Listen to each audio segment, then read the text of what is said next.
ഇപ്പോൾ സംസ്ഥാനത്തെ സർക്കാർ ആശുപത്രികളിലെ ശോചനീയാവസ്ഥ ചൂണ്ടിക്കാട്ടിയുള്ള കോൺഗ്രസ് പ്രതിഷേധത്തിൽ സംഘർഷമുണ്ടായിരിക്കുകയാണ്. തത്സമയ ദൃശ്യങ്ങൾ.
ഇപ്പോൾ കാണുന്ന ദൃശ്യങ്ങൾ തിരുവനന്തപുരം മെഡിക്കൽ കോളേജിലേക്ക് BJP നടത്തുന്ന മാർച്ചാണ്. അവിടെയും ഈ ഡോക്ടർ ഹാരിസ് ചിറക്കലിന്റെ വെളിപ്പെടുത്തലിനെ തുടർന്നുണ്ടായിട്ടുള്ള പ്രതിഷേധമാണ് ഇപ്പോൾ BJP നടത്തുകയാണ്. അതും സംഘർഷത്തിൽ കലാശിച്ചിരിക്കുകയാണ്. ന്യൂസ് മലയാളത്തിന്റെ സ്ക്രീനിൽ ഒരു ഭാഗത്ത് കാണുന്നത് കോൺഗ്രസിന്റെ പ്രതിഷേധം വയനാട് മെഡിക്കൽ കോളേജിലേക്കാണ്. വലതുഭാഗത്ത് കാണുന്നത് പോലീസുകാരൻ പിടിച്ചു മാറ്റാൻ ശ്രമിക്കുന്നത് BJPയുടെ പ്രതിഷേധത്തിൽപ്പെട്ട ആളുകളെയാണ്. അവിടെ പ്രതിഷേധക്കാർ ഉള്ളിലേക്ക് ഓടിക്കയറുകയാണ്. രണ്ടിടത്തും സംഘർഷമാണ്. പോലീസുമായി ഉന്തും തള്ളും ഉണ്ടാവുകയാണ്.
മുൻ സംസ്ഥാന അധ്യക്ഷൻ, കേരളത്തിലെ സമര പോരാട്ടങ്ങളുടെ നായകൻ ശ്രീ കെ സുരേന്ദ്രനാണ് ഈ സൂചനാ സമരം ഉദ്ഘാടനം ചെയ്യാൻ ഇവിടെ എത്തിച്ചുള്ളത്.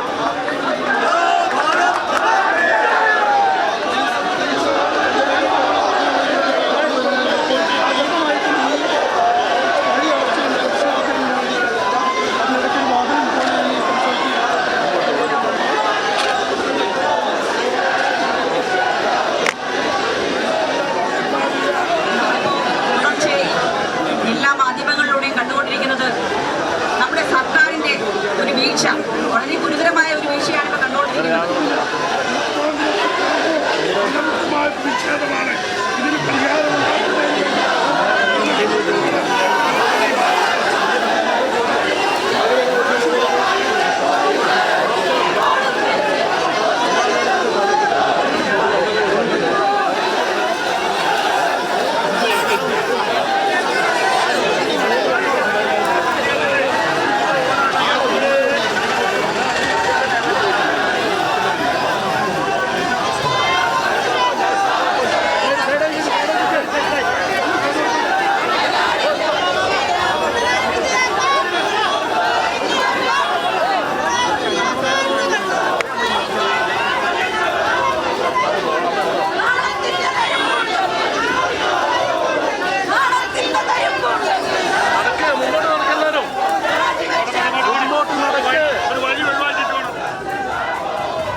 ഇപ്പോൾ വിവിധ കേന്ദ്രങ്ങളിൽ BJPയുടെയും കോൺഗ്രസിന്റെ പ്രതിഷേധം ഉണ്ടാവുകയാണ്. വയനാട്ടിൽ ജില്ലാ കോൺഗ്രസ് കമ്മിറ്റിയുടെ നേതൃത്വത്തിലാണ് പ്രതിഷേധമെങ്കിൽ തിരുവനന്തപുരത്ത് BJPയുടെ നേതൃത്വത്തിലാണ് പ്രതിഷേധം നടക്കുന്നത്. സർക്കാർ ആശുപത്രികളുടെ ശോചനീയാവസ്ഥ ചൂണ്ടിക്കാട്ടിയാണ് ഇപ്പോൾ BJPയും കോൺഗ്രസും വിവിധയിടങ്ങളിൽ പ്രതിഷേധിക്കുന്നത്. രണ്ടിടത്തും പോലീസുമായി സംഘർഷം ഉണ്ടാകുന്ന സാഹചര്യത്തിലേക്ക് എത്തിയിരിക്കുകയാണ്. ഡോക്ടർ ഹാരിസ് ചിറക്കൽ ചൂണ്ടിക്കാട്ടിയ വിഷയം അതൊരു ഒറ്റപ്പെട്ട വിഷയമല്ല എന്നുള്ളതാണ് പ്രതിപക്ഷ രാഷ്ട്രീയ പാർട്ടികൾ സൂചിപ്പിക്കുന്നത്. മന്ത്രി വീണ ജോർജിന് കീഴിൽ കേരളത്തിലെ ആരോഗ്യരംഗം തകർന്നിരിക്കുന്നു എന്നുള്ളതാണ് ഇപ്പോൾ BJPയുടെ മുൻ സംസ്ഥാന അധ്യക്ഷൻ കെ സുരേന്ദ്രൻ ഉൾപ്പെടെ ആരോപിക്കുകയും ചെയ്യുന്ന കാര്യം. കെ സുരേന്ദ്രൻ അവിടെ ആ മാർച്ച് ഉദ്ഘാടനം ചെയ്യുകയാണ്. അതിനു മുൻപ് ചെറിയ രീതിയിൽ ഒരു സംഘർഷം പോലീസുമായി ഉന്തും തള്ളും പിടിവലിയും ആശുപത്രിക്കകത്തേക്ക് കടന്നു പോകാനുള്ള ശ്രമങ്ങൾ ഉൾപ്പെടെ ഉണ്ടായി. കോൺഗ്രസും പോലീസിന്റെ അതിർത്തി അല്ലെങ്കിൽ പോലീസിന്റെ സുരക്ഷാ കവചം ഭേദിച്ചുകൊണ്ട് വയനാട് മെഡിക്കൽ കോളേജ് ആശുപത്രിക്കുള്ളിലേക്ക് കയറുകയും ചെയ്തു. വയനാട് മെഡിക്കൽ കോളേജ് ആശുപത്രിയെ കഴിഞ്ഞ സർക്കാരിൻ്റെ കാലത്ത് ജില്ലാ ആശുപത്രിയെ മെഡിക്കൽ കോളേജായി ഉയർത്തിയെങ്കിൽ പോലും അവിടെ ആവശ്യത്തിനുള്ള സൗകര്യങ്ങളൊന്നും ഇല്ല എന്നുള്ള പരാതി വ്യാപകമായി നിലനിൽക്കുകയും ചെയ്യുന്നുണ്ട്. അതിനിടയിലാണ് വയനാട്ടിലേക്ക് കോൺഗ്രസിന്റെ നേതൃത്വത്തിൽ DCCയുടെ നേതൃത്വത്തിൽ മാർച്ച് നടത്തുകയും ചെയ്തിരിക്കുന്നത്. ഇപ്പോൾ സംസ്ഥാനത്തെ വിവിധ മെഡിക്കൽ കോളേജുകളിൽ പ്രതിപക്ഷ രാഷ്ട്രീയ കക്ഷികൾ പ്രതിഷേധിക്കുകയാണ്.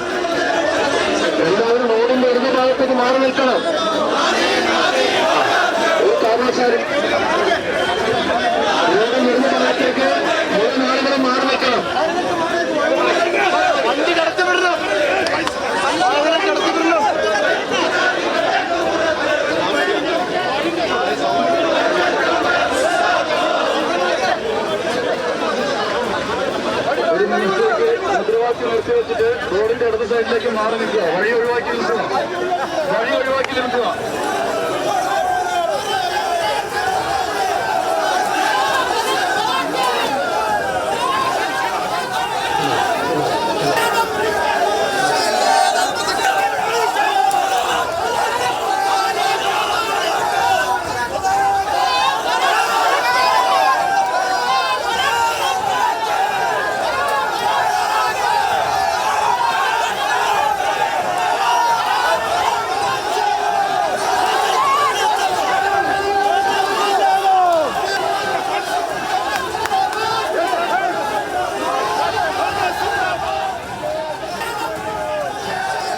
ഇപ്പോൾ സംസ്ഥാനത്തെ വിവിധ മെഡിക്കൽ കോളേജുകളിലേക്ക് പ്രതിപക്ഷ രാഷ്ട്രീയ കക്ഷികൾ പ്രതിഷേധിക്കുകയാണ്. വയനാട്ടിൽ കോൺഗ്രസ് ആണെങ്കിൽ തിരുവനന്തപുരത്ത് BJP ആണ്. നേരത്തെ തിരുവനന്തപുരം മെഡിക്കൽ കോളേജിലേക്ക് കേരള കോൺഗ്രസും മാർച്ച് നടത്തിയിരുന്നു. തത്സമയ ദൃശ്യങ്ങളാണ് പ്രേക്ഷകർ കണ്ടത്.